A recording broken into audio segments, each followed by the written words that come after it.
Hi guys, and welcome to episode 1 of Did You Know? This week's, your first Did You Know is, did you know that the arts competed in the Olympics? I'm talking gold medals, on the podium kind of situation. No joke. Love it.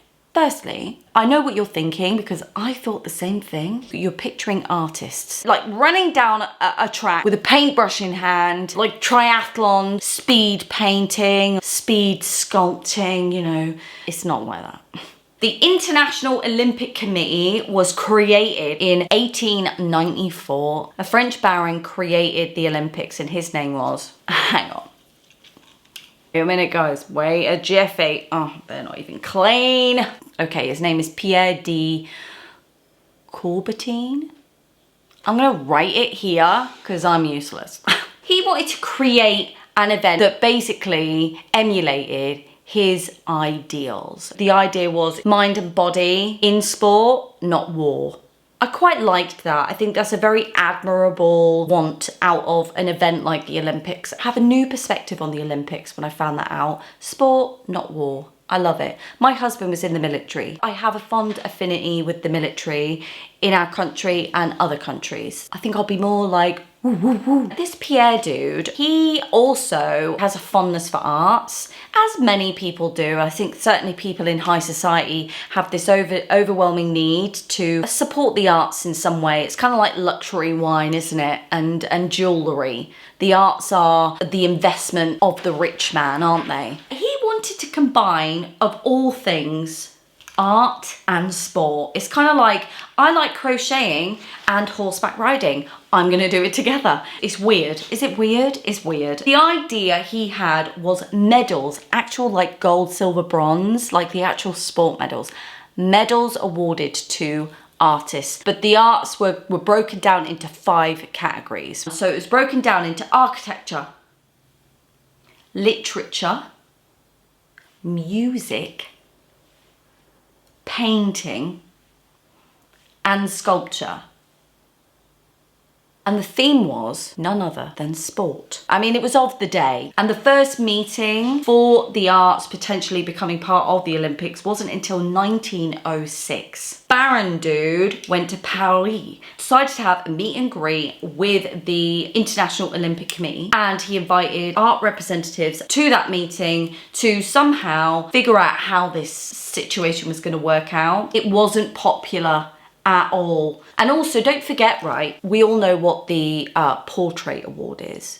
You've got the Turner Prize. Art competitions of that day are not so dissimilar to the ones we have today. A lot of major artists, like really well-known established artists, are not going to apply for a spot on an unknown art competition, are they? Like a village hall situation. And well, this was the equivalent of that. Can you imagine? The Olympics, imagine a serious artist applying for an art competition in the Olympics. Like, what? It kind of was met with a lot of resistance, certainly from artists. I think the art community didn't take it seriously. They thought it was like a big joke. And if you're a serious artist, you would think that, wouldn't you? Look at the title of this video. Everyone is like, what? Imagine, that's how they felt of the day.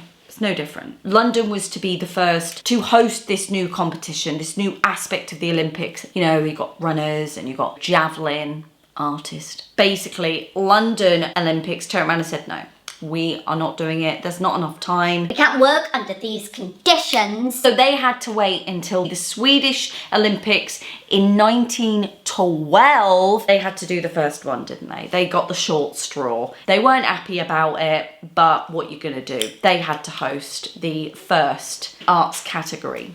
Only 35 artists applied that year.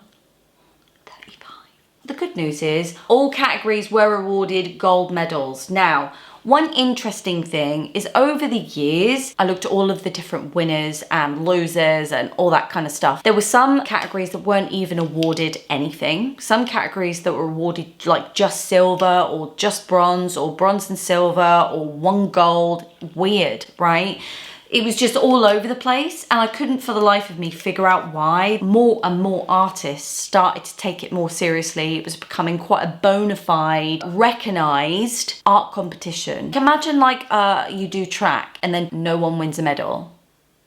Do you know what I mean? Weird. The arts in the Olympics, the competition, only lasted for quite a short period of time. Kicked off in Sweden in 1912, and then it was just disbanded in 1948. They had a bit of a meeting, and they were like, we're just a joke. I don't know what the beef was. Anyway, the point they made was actually relatively valid. Now, the Olympics, historically, are created by amateurs. The idea is that the competitors in each category is amateurs. Artists were considered, certainly a lot of those categories, were full-time artists, full-time architects, full-time musicians. Therefore, they're professional, aren't they? Professional artists within their respective categories. So they got their wish, didn't they? They found the loophole. Took them a while to find that loophole though, didn't it? Jesus. I'm just saying, guys. Just putting it out there. I kind of get why they ended up getting rid of it, because, you know, when you think about like architects, you don't get an amateur architect, do you? Bloody well hope not. Can you imagine the amount of structural damage we would have around here? Nightmare. I do understand why they disbanded the arts within the Olympics. I get it. However, they didn't get rid of it entirely, because I think that it became a staple really in the art community. They did replace it with what we now know is the Olympic Cultural Programme. I did find out from some sources though that they are still wanting to reignite the competition aspect again within the Olympics.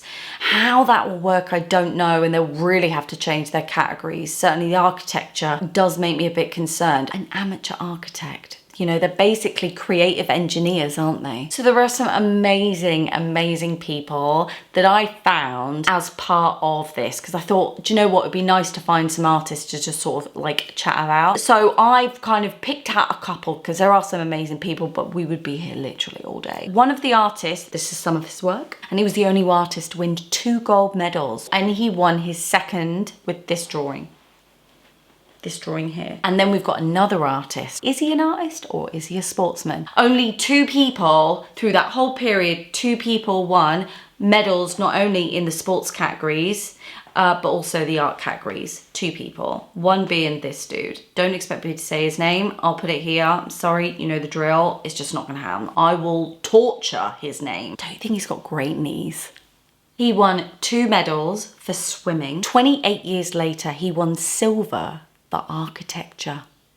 I know. Jack of all trades, master in none situation, do you think? The other thing that I think is notable, think about painting as a category. That's quite a large category, isn't it? There's so many different interpretations of painting that we know today. Like experimenting got way, I mean, think of Marcel Duchamp. I mean, imagine rocking up to an Olympic competition with a bloody urinal.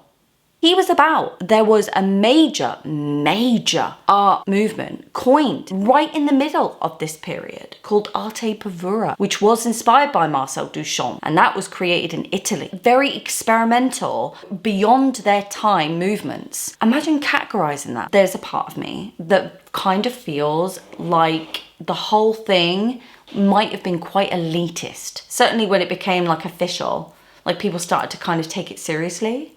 That it became quite an elitist endeavour. Or maybe it's just me. I'm just like surmising. I don't know. There will be people that know about this subject way more than me. Feel free to comment, but be kind. I will get rid of any sassy comments. I have no problem in that. So for example, like sculpture was a single category until 1928, where they had to subcategorize, and they were separated into 2 during that period. One for statues.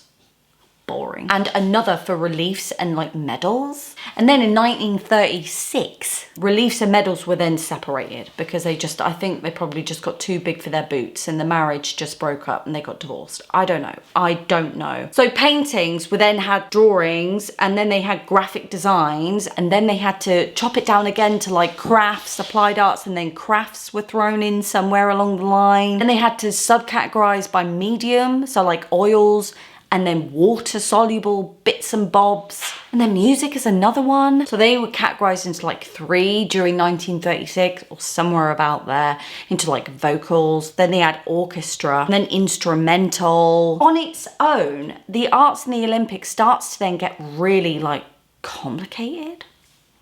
Can you imagine like taxonomizing that whole situation? It would be a bloody nightmare. Art's part of the Olympics.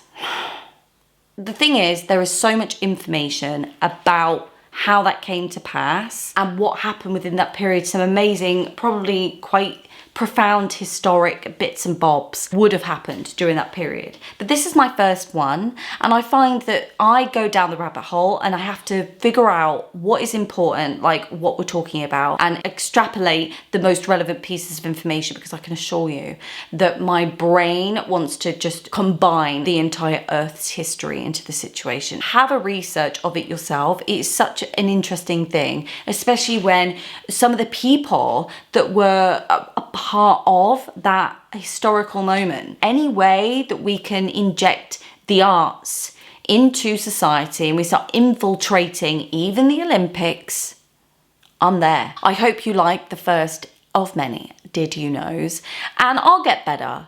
It's my first one. It's very different to a studio vlog. It takes a very different preparation. So the next episode will be, did you know that an artist was thought to be a serial killer? Not just any serial killer, quite a famous serial killer. Can you guess who it is? Until next time, bye.